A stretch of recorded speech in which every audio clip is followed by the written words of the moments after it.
সেখানে বিদেশে বাড়ি ঘর তৈরি করছেন, সুইস ব্যাংক সহ বিভিন্ন ব্যাংকে তারা টাকা রাখছেন। সংগ্রামী বন্ধুগণ, আমাদের ব্যাংকগুলি মারাত্মক সংকটে পড়েছে। তার অন্যতম কারণ খেলাপি ঋণ। ঋণ নেওয়া হচ্ছে কিন্তু ঋণ পরিশোধ করা হয় না। আবার যারা ঋণ নেয় তাদের বিরুদ্ধে কোনো ব্যবস্থা নেওয়া হয় না। জুন মাসে বাজেট পাশ হয়েছে, যেটা গত 1 জুলাই থেকে বাস্তবায়ন হচ্ছে।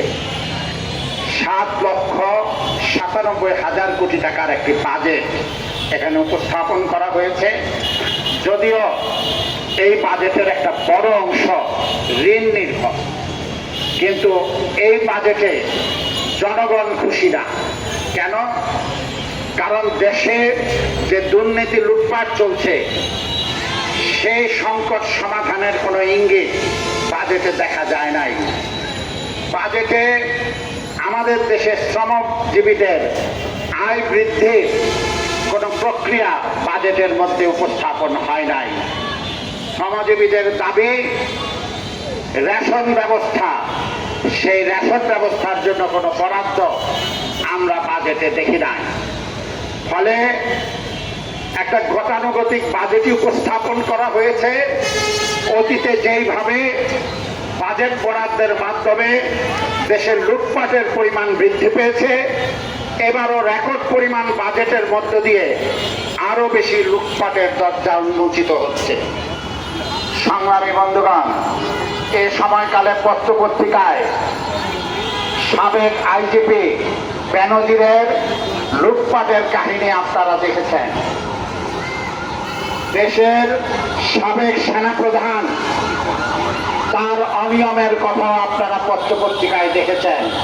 সাম্প্রতিক এনবিআর কর্মকর্তা মতিউর, তার লুটপাটের কাহিনী আপনারা মিডিয়ার মাধ্যমে পত্রপত্রিকার মাধ্যমে জেনেছেন।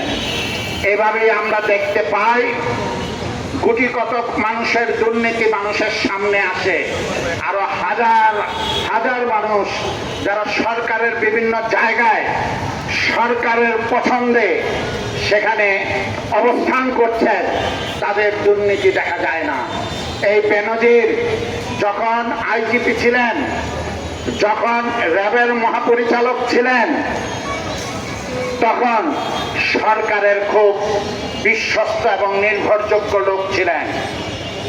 সেই সময়ে সেই গুলশানে ফ্ল্যাট, এই রূপগঞ্জে তার বাগান বাড়ি, সেই গোপালগঞ্জে তার রিসোর্ট, এই সমস্ত জিনিস তিনি করে তুলেছেন।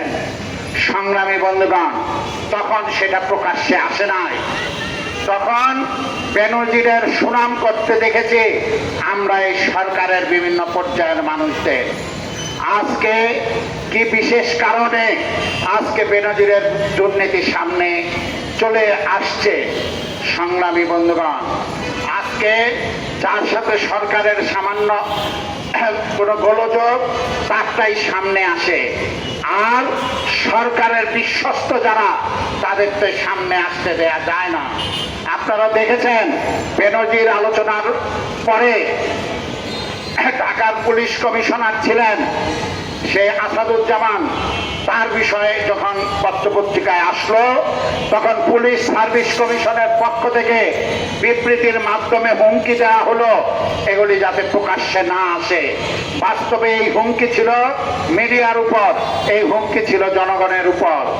সংগ্রামী বন্ধুগণ, এইভাবে হুমকি দামকি দিয়ে সরকারের বিভিন্ন পর্যায়ের কর্মকর্তাদের দুর্নীতি সেখানে ধামা চাপা দেয়া চলছে। সংগ্রামী বন্ধুগণ, প্রকাশ্যে আসলেও আমরা বেনজিরকে গ্রেপ্তার করতে দেখি নাই, আমরা মতিউরকে গ্রেপ্তার করতে দেখি না। কারণ তারা বহাল তবিয়তে সরকারের প্রত্যক্ষ প্রচ্ছন্ন সহযোগিতায় দেশের বাইরে চলে যায়। সংগ্রামী বন্ধুগণ, এভাবে দুর্নীতিবাজদের আশ্রয় প্রশ্রয় দিয়ে সরকার টিকে থাকার চেষ্টা করছে। আজকে আপনারা দেখেছেন বাজেটে কালো টাকা সাদা করার জন্য 15% সেখানে করের কথা বলা হয়েছে। আলোচনায় এসেছে বৈধভাবে যারা ব্যবসা করছে তাদের সর্বোচ্চ 30% পর্যন্ত আয়কর দিতে হয়, আর অবৈধ কালো টাকার মালিক যাদের তাদের 15% কর দিলেই তাদের অবৈধ টাকা বৈধ হয়ে যায়। এই কিসের আলামত, এই কিসের ইঙ্গিত? বাস্তবে বৈধ পথে ব্যবসা করার দরকার নাই। অবৈধ পথে ব্যবসা করেন, অবৈধ দুর্নীতি লুটপাটের মাধ্যমে ব্যবসা করেন, তাহলে আপনার টাকা বৈধ করে দেবে সরকার। সংগ্রামী বন্ধুগণ, এভাবেই বিভিন্ন পর্যায়ে যারা দুর্নীতিতে যুক্ত আছেন, বিভিন্ন পর্যায়ে নাম এসেছে, তাদেরকেও সরকার রক্ষা করছে। বাস্তবে এই গণবিরোধী সরকার, এই গণবিদ্বেষী সরকার লুটপাটকারীদের সহায়তায় ক্ষমতায় টিকে থাকতে চায়। আরেকটি বিষয় সাম্প্রতিক সময় সামনে এসেছে। সংগ্রামী বন্ধুগণ, দেশের প্রধানমন্ত্রী শেখ হাসিনা তিনি ভারত সফর করে এসেছেন।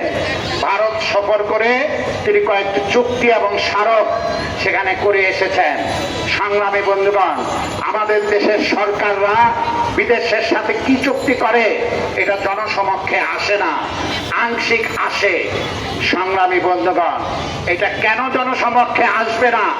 দেশের জন্য যদি চুক্তি হয়, দেশের জনগণের স্বার্থে যদি চুক্তি হয়, তাহলে জনসমক্ষে আসতে অসুবিধা কোথায়? আমরা জানতে পেরেছি এবার চুক্তি হয়েছে, সেখানে ভারতের পূর্ব থেকে পশ্চিমে, পশ্চিম থেকে পূর্ব দিকে রেল সংযোগ দেয়া হবে। এই রেল সংযোগ কি বাংলাদেশের স্বার্থে হলো না ইন্ডিয়ার স্বার্থে হলো? এটা আমাদের প্রশ্ন। কারণ বাংলাদেশের সাথে ভারতের অনেকগুলো অমীমাংসিত বিষয় আছে। তিস্তার বিষয়ে আপনারা জানেন, নেপাল বাংলাদেশ থেকে মাত্র 19 কিলোমিটারের একটা করিডোর আছে। সেখানে যদি ট্রানজিট দেওয়া হয়, তাহলে নেপাল বাংলাদেশের চট্টগ্রাম বন্দরে, মংলা বন্দরে তার ব্যবসা বাণিজ্য সে চালাতে পারে। ভারত সেখানে এই 19 কিলোমিটারের মধ্যে ট্রানজিট দেয় না, কারণ এই 19 কিলোমিটার জায়গা এটা ভারতের। আর বাংলাদেশের পশ্চিম থেকে পূর্বে সেখানে রেল ট্রানজিটের সুযোগ করে দিল। সে বিষয়ে আমাদের দেশের কি লাভ, আমরা সেটা বুঝতে পারি না। বাস্তবে এই সরকার একদিকে যেমন দুর্নীতিবাজ লুটপাটকারীদের সহায়তায় ক্ষমতায় টিকে থাকার চেষ্টা করে, আবার তার ক্ষমতায় টিকে থাকার অন্যতম সহায়তাকারী তারা মনে করে ভারত। ফলে ভারত যেমন চায় শেখ হাসিনার সরকার তেমন করেই উন্মুক্ত করে দেয়। আমরা বাম গণতান্ত্রিক জোটের পক্ষ থেকে বাংলাদেশের এক প্রান্ত থেকে আরেক প্রান্ত, বাংলাদেশ সীমানার উপর দিয়ে যে রেল ট্রানজিট দেওয়া হচ্ছে, আমরা এটার বিরোধিতা করছি। আমরা অনতিবিলম্বে এই চুক্তি বাতিলের দাবি করছি।